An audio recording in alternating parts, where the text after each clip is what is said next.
Различни се причините за мотивација на голем број на луѓе да се бават со пчеларство. Некои од нив времено гледаат добра заработка од пчелниот производ, со оглед на добрата продажна цена на медот денес, ќе посека да има во своја собственост вистински природен мед, ама некој од нив би побарало вредност со дружбата на пчелните семејства, кога истите ќе го изведат во природно чиста средина, под ведро небо, на чист воздух и во непрегледна зелена и цветна оаза.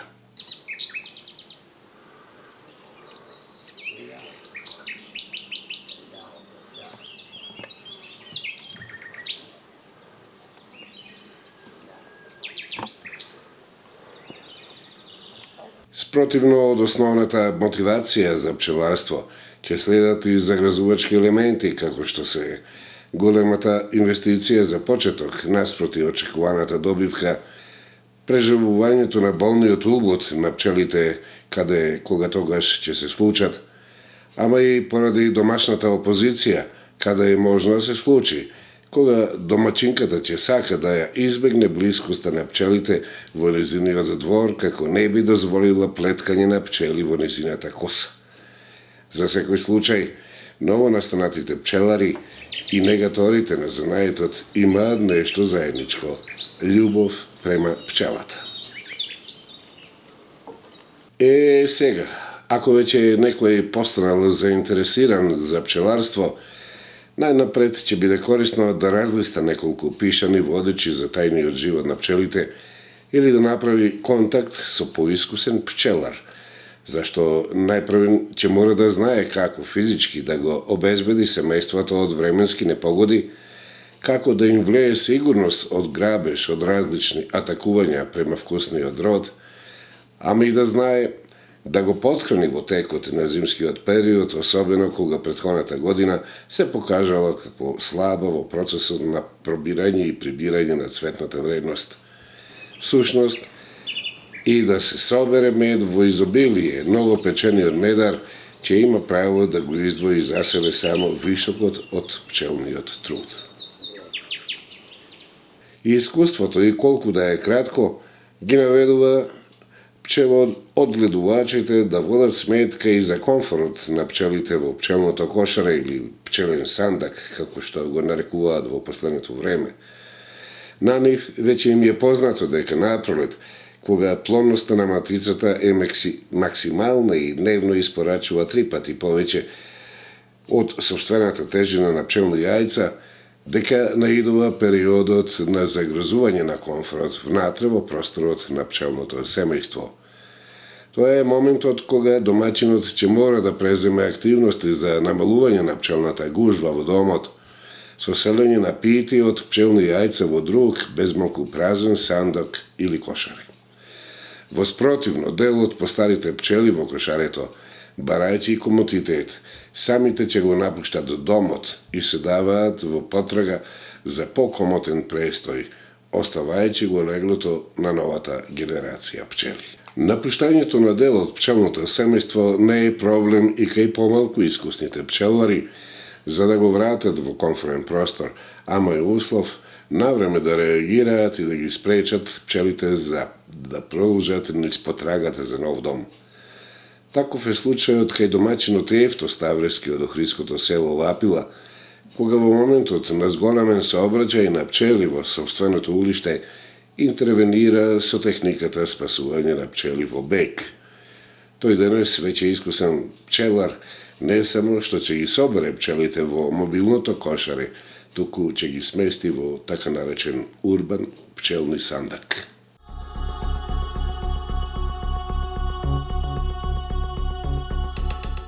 Низ пчелниот живот секогаш постои она ако. Еве пример. Домаќинот Ставрески забележал густ пчелен сообраќај во сопствениот двор, ама реагирал со намера да го спаси од бегнатото семејство. Тој само ја исправил сопствената грешка, дека не обрнал доволно внимание во претходните 10 дена дека пчелното семејство му подготвува збег. Бил во непосредна близина и го спречил збегот. Меѓутоа, што би се случило ако во тој момент би бил оптоварен со други обврски? ќе го изгуби пчелното семејство за сите времена. Пчелите ќе го фатат патот од неизвестноста, а ќе се приберат на гранки и стебла од блиската вегетација. Ќе бидат задоволни доколку запрат на дрво со услови за користење на некој отвор во стеблото, може би не толку раскошен со простор, ама сигурно заштитен од дожд и слични елементарни непогоди. Тука и ќе заврши патувањето на избегнатото пчелно семејство. Наредниот ден медарот Ставрески забележал аномалија на слабо движење на пчели на еден од повеќе бројните сандаци во дворот, кога констатирал дека истото е преполовено по број на членови на пчелно семејство. Ако тоа се случило вчера или денес, пчелите не можат да бидат далеку, заклучил Ставрески и се подготвил за потрага по истите. На само 400 метри оддалечено од неговиот двор, покрај Ливоишката река, забележал суво јасиково стебло на кое клукодрвците отвориле огромни дупки, најверојатно да бидат или да бараат храна, во овој случај црви, во дрвениот трулеш. Меѓутоа, доста високо, без малку на врвот од стеблото, Ставрески забележал движење на пчели како влегуваат низ еден отвор. Веднаш му станало јасно дека токму тука се крие некој избегано пчелно улиште. Може би не е дел од неговите избеглици, ама го фиксира и го назначи со знак дека го открил професионалец и чека време кога истото ќе се симне од височината и ќе му се придружи на останатите семејства во сопствениот дом. Тој на забележително место изгравирал крст на сурово стебло, што за пчелната заедница ќе значи дека е откриено и дека се чека момент за подигнување на семејството. Ставрески признава дека процесот на подигнување ќе побара специјална операција со оглед на височината од неговата поставеност, односно за начинот на меко спуштање на стеблото и положување на земјаната почва. Поради едно избегано пчелно семејство, пчелниот дух на Ставрески не мирува. На уште 400 метри повисоко од првата локација, на почетокот од шумскиот појас на селото, забележува нова пчелна раздвиженост. На среќа, овој пат ниско во дабово стебло. Со наслонување на уво преку стеблото, почувствував дека пчелниот рој е лоциран до самиот корен на дабот. Веднаш ја активирал дружината за помош, ги исекол гранките од дабот и дел по дел симнувал од стеблото, додека не забележал дека е блиску до пчелниот ново формиран дом. Кој знае, може би токму овие пчели се дел од моето избегличко пчелно семејство, ќе прокоментира Ставрески и со последната операција на сечење допреа до него. Кога најпосле пријатно изненадување, тие открија огромен простор во шуплината на дабовото стебло, не е само исполнито со пчели, туку и со природно формирани пити, кои бе исполнити со мед.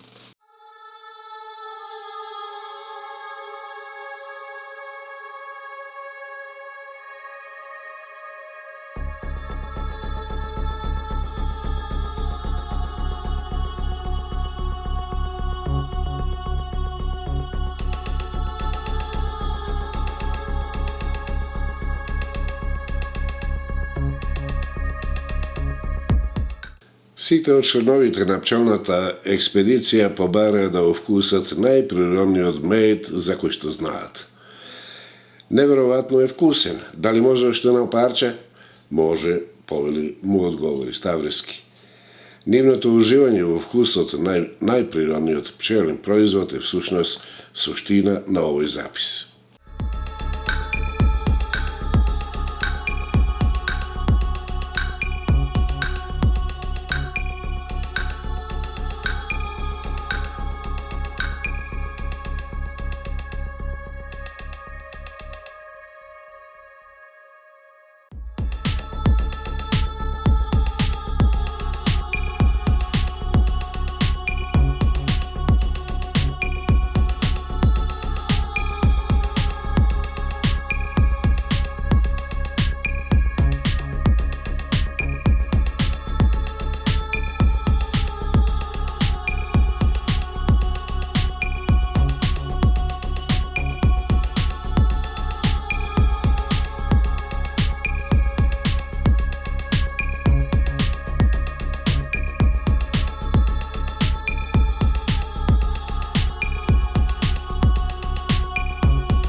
При крају на денот членовите од медената мисија веќе заситени од вкусот на медот, го блокира излезот на пчелите од утробата на дъбовото стебло и го прилагоди истото за транспорт до пчеларникот на Ставрески, каде наредното утро ќе биде приклучено во кругот од пчелните семејства во сопствениот двор, каде, предпоставуваме, ќе се чувствува безбедно и среќно и, што е најважно, ќе продолжи со својата активност за собирање на благиот и вкусен производ.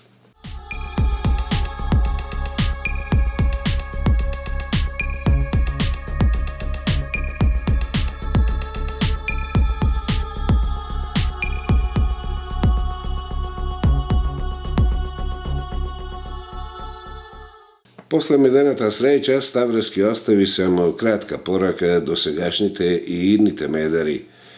Осознајте го што повеќе животот на пчелните семејства, дури и до момент на разговор со нив, а тие ќе ви го отстапат благодетот за кој што викаме дека е тоа најприроден мед.